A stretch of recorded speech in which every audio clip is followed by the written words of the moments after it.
Hello and welcome to a conversation about the Austin Allegro, a car that was meant to be British Leyland's leap into the future, but instead leapt into the history books for all the wrong reasons. The car that for many lived up to its nickname as the All Agro. British Motor Corporation, or BMC as it was known then, had developed and sold the successful 1100 and 1300 cars during the 1960s.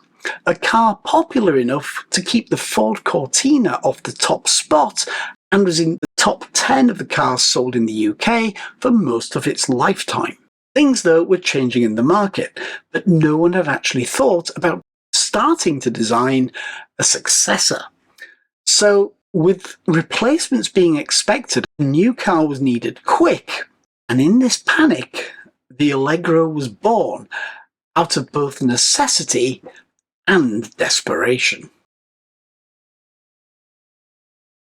The Allegro was designed by Harris Mann, who previously had worked for Ford, and the initial design sketches show a sleek, rakish car with presence, which could have rivaled the as-yet unannounced Volkswagen Golf. With the original design promising a sleek, wedge-shaped saloon, what buyers got actually looked more like a melted bar of soap. While it was being developed, compromises began, and they started slowly at first but built up over time. The heating was to be done with a unit originally designed for the Morris Marina. However, the Marina was a bigger car, and to fit it into the Allegro, the bonnet line had to be raised, compromising the sleek design a little bit. Then, the interior package meant that there wasn't a lot of headroom, so the roofline had to be raised, compromising the car's low stance. Engineering restraints meant more curves, which gave the panels a tendency to flex, making the fitting and matching of the side panels very difficult. Curves were put in where straight lines should have been, and the design evolved and it looked more like it had eaten all the pies than the sleek designs originally proposed. Shouldn't someone have tried to stop this madness? Well, somebody did. But they were constantly overruled by senior management who felt that Austin should plough their own path in a similar vein to Citroën, who at the time were making designs that challenged the norm. But Citroën cars looked good. They were practical and they sold. The Allegro, not so much.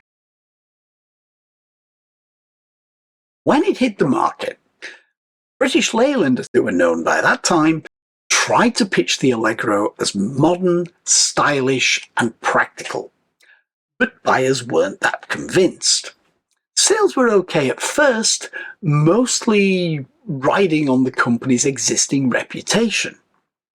But they would quickly spread rumours that the car was not what it was cracked up to be. Reviews were not exactly glowing for the car, stating that it looked more dated than the cars that it actually replaced.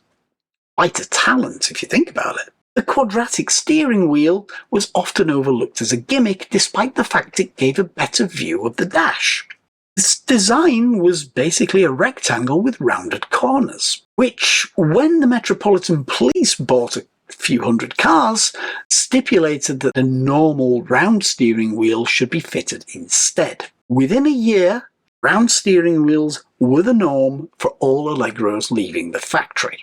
Rust-proofing, though, was improved over the previous cars by actually being applied. However, in an interview with two Austin servicing staff, they got a little bit confused and thought they were being asked about the 1100 and 1300, stating then the rear subframe had a tendency to rust. Suddenly, in the press, the Allegro was known for rusting. In another example, a mechanic was jacking up the car with the hydraulic jack in the wrong place, and the windscreen popped out. The press got hold of this story, and suddenly if you jack up the Allegro in the wrong place, the rear windscreen pops out and the doors jam shut. Not good for a car that's just been launched. Comments on handling were not kind either.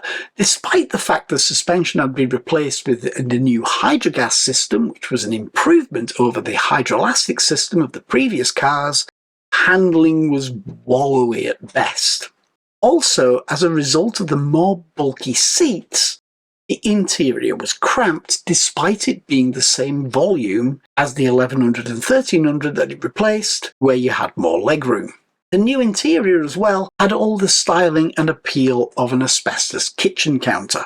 While the press were not enthusiastic about the car, what about the people who bought them? Some buyers initially took to the car, but it never quite matched the sales figures for the 1100 and 1300 that it replaced. Complaints came in about wheel bearings, where if the wheel bearing was replaced but tightened up too much, the bearing could fail and the car could lose wheels at speed. Most users, though, were not impressed by the car, especially with the estate version, which looked like it belonged more in a horror movie than in a car showroom and was most likely designed by Stevie Wonder. It even made the Vanden Plas 1500 look good, and that was an Allegro with a snout.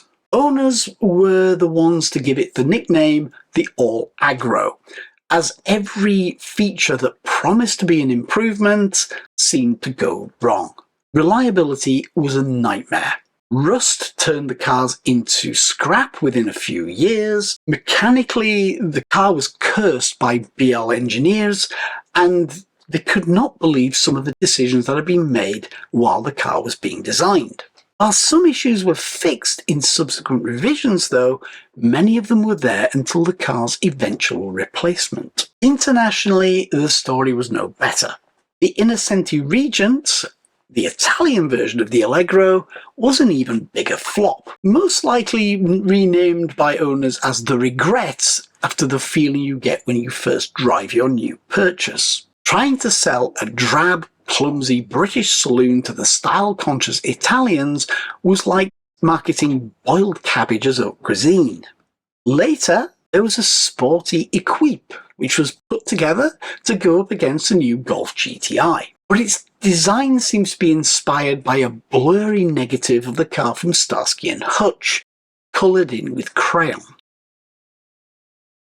Is it terrible? For most of us with eyes, yes. Although the car does have a dedicated following, so I guess it's a case of whatever floats your boat. When maintained with modern replacement parts and some of the weaker areas replaced with re-engineered replacements, they can actually be really reliable workhorses. But with many modern cars available straight from the forecourt, even second-hand, offering more reliability straight from the moment you turn the key, why bother? Thanks for watching. See you next time. If you liked this episode, please like, subscribe, leave a comment, join in the discussion, or mention any cars or car tech that you would like to see on the channel.